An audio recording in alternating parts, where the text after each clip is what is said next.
बिस्मिल्लाहिर्रहमानिर्रहीम, अस्सलाम वालेकुम। एवन टीवी के न्यूज़ स्टूडियो से मैं हूं अलीशा बासी और मैं हूं आयशा हमीद। नजर डालते हैं हेडलाइंस की जानिब।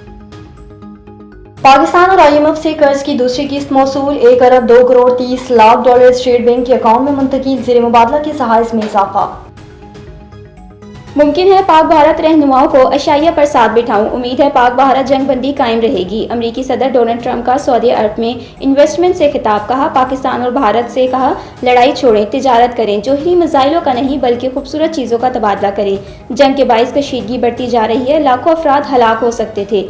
तारीखी सीज़ फायर करने पर फ़ख्र है, दहशतगर्दी के खिलाफ पाकिस्तान के किरदार की भी तारीफ। उम्मीद है सऊदीया स्टाइल ताल्लुकात मामूल पर उजागरेंगे। शाम पर आयद पाबंदियां उठाने का ऐलान, ईरान को मुआहदे की पेशकश की ज़रूरत पड़ी, तिजारती मुआहदे की ज़रूरत पड़ी तो चीनी सदर से बात करूंगा। पाक भारत मुस्तकिल जंगबंदी कमीशन चीन मैदान में आ गया। चीनी नायब वजीर खारजा की पाकिस्तानी सफीर खलील हाशमी से मुलाकात, खित्ते में अमन बरकरार रखने के लिए किरदार अदा करने का अज़म। तुर्क सदर तैयब उर्दवान भी खुलकर पाकिस्तान की हिमायत में आगे कहा चाहते हैं पानी समेत तमाम मसाइल का हल आसान हो।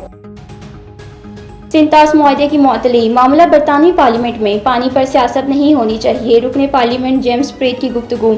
अंडर वाटर ट्रेटी जैसे अहम ओहदों के तहफ़्फ़ुज़ पर जोर। बरतानी वज़ीर ख़ज़ाना ने कहा किसी भी तनाज़े में पानी को हथियार न बनाएं, सफारती एग्रीमेंट और सिंतास मुआहदे कायम रखें। और पाक भारत जंगबंदी नाजुक मोड़ पर, अमेरिका में पाकिस्तानी सफीर रिजवान शेख की मीडिया से गुफ्तगू, कहा मसला कश्मीर के हल के लिए अमेरिका के किरदार अदा करें। सिंतास मुआहदे पर यकतरफा इक़दाम, इलाक़ाई इस्तेहकाम के लिए हर तरह किसी भी जारयत का जवाब देने के लिए तैयार हैं। एवन टीवी के न्यूज़ स्टूडियो से फिलहाल कितना ही। मज़ीद किसी भी खबर से बाखबर रहने के लिए देखते रहिए एवन टीवी। A1 TV, सब पे नजर, अंदर की खबर।